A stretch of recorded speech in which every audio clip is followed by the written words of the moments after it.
ሰላም ጤና ይስጥልኝ ክቡራትና ክቡራን የጠበቃ ዩሱፍ የዩቲዩብ ቻናል ተከታታዮች እንዴት ናችሁ? በፊንቴክ ጉዳይ የተጠረጠሩና በእስር ላይ የሚገኙት አርቲስቶችና ቲክቶከሮች ላይ አቃቢ ሕግ እስከ 5 ዓመት ጽኑ እስራት የሚያስቀጣ አንቀጽ ጠቅሶ ክስ አቅርቧል። በሌላ በኩል ከመንሱር ጀማል በስተቀር ሌሎቹ በዋስትና ቢወጡ እንደማይቃወም አቃቢ ሕግ ለፍርድ ቤቱ አስተያየቱን ሰጥቷል።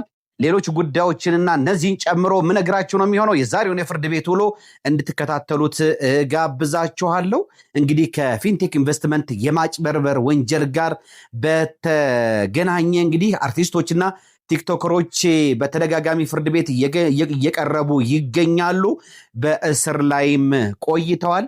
በዛሬው ቀን እንግዲህ በፌዴራሉ ከፍተኛ ፍርድ ቤት የነበረው ቀጠሮ አቃቢ ሕግ ያቀረበውን ክስ ለመስማትና የዋስትና ጉዳይ ላይ ለመከራከር ነበረ።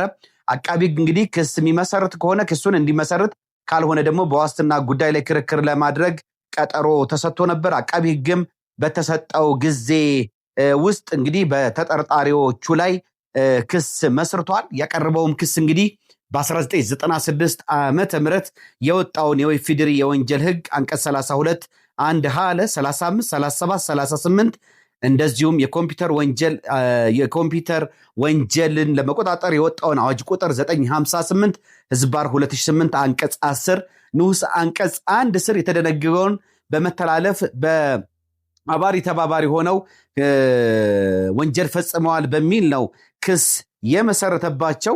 እንግዲህ የኮምፒውተር ወንጀል አዋጅ ቁጥር 958 አንቀጽ 10 ንዑስ አንቀጽ 1 ምን ይላል? ማንኛውም ሰው አሳሳች የኮምፒውተር ዳታዎችን በማሰራጨት የራሱን ማንነት ወይም ሁኔታ በመሰወር ወይም መግለጽ የሚገባውን ነገር በመደበቅ ወይም የሌላውን ሰው የተሳሳተ እምነት በመጠቀም ሌላውን ሰው አታሎ የራሱን ወይም የሶስተኛ ወገንን ማንኛውም ጥቅም የሚጎዳ ድርጊት እንዲፈጸም ያደረገ እንደሆነ ከ5 ዓመት በማይበልጥ ጽኑ እስራትና ከብር 50 ሺህ ብር በማይበልጥ መቀጮ ይቀጣል ይላል።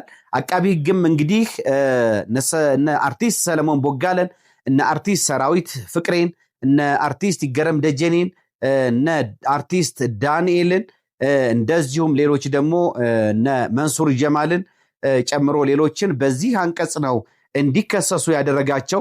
አቃቢ ሕግ የመሰረተው ክስም እንግዲህ ተከሳሾች በፌዴራል ከፍተኛ ፍርድ ቤት ክስ ከቀረበበት ዳንኤል ዮሐንስ ከተባለው ተከሳሽና ለጊዜው ካልተያዙ ተጠርጣሪዎች ጋር በመሆን ኮምፒውተርን ወይም የኮምፒውተር ስርዓትን በመጠቀም አሳሳች ኮምፒውተር ዳታን በማሰራጨት የራሳቸውን ማንነት ወይም ሁኔታ በመሰወር ወይም መግለጽ የሚገባቸውን ነገር በመደበቅ ወይም የሌላን ሰው ተሳሳተ እምነት በመጠቀም ሌላውን ሰው አታለው የተበዳይን ወይም የሶስተኛ ወገንን ማንኛውም ጥቅም የሚጎዳ ድርጊት እንዲፈጸም ለማድረግ በማሰብ ወንጀል ለመፈጸም ስምምነት አድርገዋል የሚል አንድምታ ያለው ነው። ያው እንግዲህ እዚህ ጋር ሶስተኛ ወገን በሚል የተጠቀሱት እንግዲህ መኪና ለመግዛት ገንዘባቸውን ለፊንቴክ የከፈሉ ሰዎችና ገንዘባቸውን የተበሉ የታለሉ ሰዎችን ለማለት ነው። አቃቢ ሕግም እንግዲህ በመዝገቡ በአምስተኛ ተከሳሽነት ከተቀመጠው መንሱር ጀማል በቀር በመርህ ደረጃ የሌሎች ተጠርጣሪዎች የዋስትና መብታቸው ቢከበር የማይቃወም መሆኑን ገልጿል ለፍርድ ቤቱ። ሌሎች አርቲስቶችና ቲክቶከሮች ላይ በመርህ ደረጃ የዋስትና መብታቸው ቢጠበቅላቸውና በዋስ ቢወጡ አልቃወምም። በመንሱር ጀማል የዋስትና ጥያቄ ላይ ግን ተቃውሞ አለኝ ነው ያለው። ነገር ግን ተከሳሾቹ አቃቢ ሕግ አድርሰውታል ካለው ጉዳት ከፍተኛነትና የተከሳሾች ግላዊ ሁኔታ በመነሳት ችሎቱ የዋስትና መብታቸውን ሲያከብርላቸው ከሀገር እንዳይወጡ እግድ ይጣልልኝ በማለትም ተከራክሯል። ተከሳሾቹ ዋስትና ቢፈቀድላቸውና በውጭ ላይ ቢሆኑ ከሀገር ውጭ ሊጠፉብኝ ሊወጡብኝ ስለሚችሉ ከሀገር እንዳይወጡ እግድ ይሰጥ በማለት ተከራክሯል። ተከሳሾቹ በተደጋጋሚ በስራ ጉዳይ ከሀገር እንደሚወጡ ያላቸው ታሪክ ያስረዳል ያለው አቃቢ ሕግ ተበዳዮች ፍትህ ማግኘት የሚፈልጉ በመሆኑ ተከሳሾች ከፍትህ እንዳይሸሹ ከሀገር እንዳይወጡ እግድ ይጣል ሲል ነው ችሎቱን የጠየቀው። እንደ አቃቢ ሕግ መረጃ እንግዲህ በፊንቴክ ኢንቨስትመንት ማጭበርበር ወንጀል ከ1.9 ቢሊዮን ብር በላይ ጉዳት ደርሷል። አቃቢ ሕግ የደረሰው ጉዳት ከፍተኛ በመሆኑ ተከሳሾቹ ተገቢውን ፍርድ ሳያገኙ ቀርቶ በመንግስት ላይ እምነትና መተማመን እንዳይሸረሸር ለዋስትና የሚሆን ተገቢውን የገንዘብ መጠን ያቅርቡም ብሏል። የተከሳሽ ጠበቆች በበኩላቸው የጉዞ ታሪካቸው ብዙ በመሆኑ የዋስትና ገንዘብ ከፍ ያለ ይሁን የሚለው የአቃቢ ሕግ መከራከሪያ የተቃወሙ ሲሆን ተጠርጣሪዎቹ ለፍትህ ተባባሪ በመሆን ራሳቸው መቅረባቸው ከሀገር ለመሸሽ ምንም አይነት ሐሳብ የሌላቸው መሆኑን ያሳያል በማለት በአስረጅነት አቅርበዋል። እንደ ተጠርጣሪ ጠበቆች መከራከሪያ አርቲስቶችና ቲክቶከሮቹ ራሳቸው ተበዳዮች ናቸው በማለት የመለሱ ሲሆን ወንጀለኛ ባለመሆናቸው ከሀገር አይሸሹም ሲሉ ነው የተከራከሩት። በመሆኑም ወደ ውጭ እንዳይሄዱ እግድ ይጣልልን የሚለው ተቀባይነት የለም በሚል የተጠርጣሪ ጠበቆች ተከራክረዋል። የራሳቸው ስራ የበጎ አድራጎት ተቋም ቋሚ አድራሻ ትልቅ ስም ያላቸውና ፊንቴክ ኢንቨስትመንት አድርሶታል ብሎ አቃቢ ሕግ ካቀረበው የ1.9 ቢሊዮን ብር ገንዘብ የጥቅሙ ተጋሪ ያልሆኑ በመሆናቸው ለዋስትናቸው ያልተጋነነና ፍትሃዊ የሆነ የገንዘብ መጠን ብቻ በማቅረብ የዋስትና መብታቸው ሊከበርላቸው ይገባል ብለዋል። ተጠርጣሪዎቹ በበኩላቸው እንግዲህ የወር ገቢያቸው በአማካይ ከ15,000 እስከ 60,000 መሆኑን በቃል አሰምተዋል። አቃቢ ሕግ የዋስትና የገንዘብ መጠኑ በወራዊ ገቢያቸው ላይ ብቻ ሊወሰን አይገባም፣ አርቲስቶቹ ያሏቸው ተጓዳኝና የማይንቀሳቀሱ ቋሚ ሀብቶች ከግምት ሊገቡ ይገባል በማለት ለችሎቱ አሰምቷል። የግራ ቀኙን ክርክር ያደመጠው ችሎቱም እንግዲህ ተጠርጣሪዎች በተከሰሱበት መዝገብ ከውጭ ሆነው እንዲከራከሩ የዋስትና መብታቸው እንዲከበርላቸው የወሰነ ሲሆን ለዋስትና የሚሆነውን የገንዘብ መጠንም ለመወሰን ለሰኞ ግንቦት 3 2018 ቀጠሮ ሰጥቷል። በቀጠሮም አቃቢ ሕግ አምስተኛ ተከሳሽ የሆነው መንሱር ጀማል ላይ የዋስትና መብት እንዳይከበር ያቀረበው መቃወሚያ በጽሁፍ እንዲያቀርብ ችሎቱ አዟል።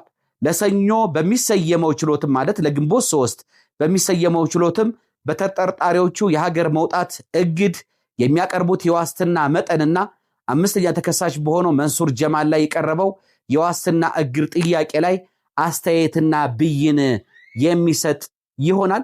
በቀጣይ እንግዲህ አቃቢ ሕግ በእነዚህ አርቲስቶችና ቲክቶከሮች ላይ የመሰረተው ክስ ያም ማለት እንግዲህ የኮምፒውተር ወንጀል አዋጅ ቁጥር 958/2008 አንቀጽ 10 ንዑስ አንቀጽ 1 ስር የተደነገገውን በመተላለፍ የመሰረተባቸው ክስ ወደፊት በአቃቢ ሕግ ማስረጃ የሚደመጥ ነው የሚሆነው። ክርክሩ ወዴት ያመራል? እንደዚሁም ደግሞ አቃቢ ሕግ በተከሳሾች ላይ ያቀረበባቸውን ክስ ማስረዳት ይችላሉ ወይ በበቂ ማስረጃ?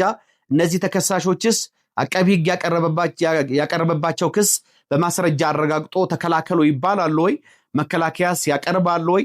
እንደዚሁም አቃቢ ሕግ ባቀረበው ክስ በፍርድ ቤቱ ተቀባይነት አግኝቶ ጥፋተኛ ተብለው ይቀጣሉ ወይስ በነፃ ይለቀቃሉ የሚለው ወደፊት የሚለይ ነው የሚሆነው። አሁን እንግዲህ የተከበረላቸው የዋስትና መብታቸው ነው። እንግዲህ የገንዘብ አስይዘው ገና የዋስትና መጠኑ ስላልታወቀ ከእስር አልተለቀቁም። ግንቦት 3 2018 ነው የሚያስይዙት የዋስትና የገንዘብ መጠን የሚወሰነው።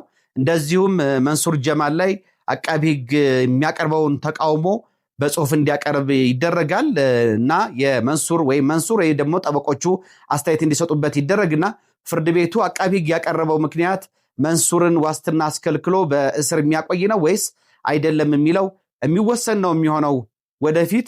በሌሎቹ ተከሳሾች ላይ ወይም ደግሞ በሌሎቹ ተከሳሾች ላይ ግን ግንቦት 3 የዋስትና መብታቸው ይከበርላቸዋል ተብሎ ይጠበቃል።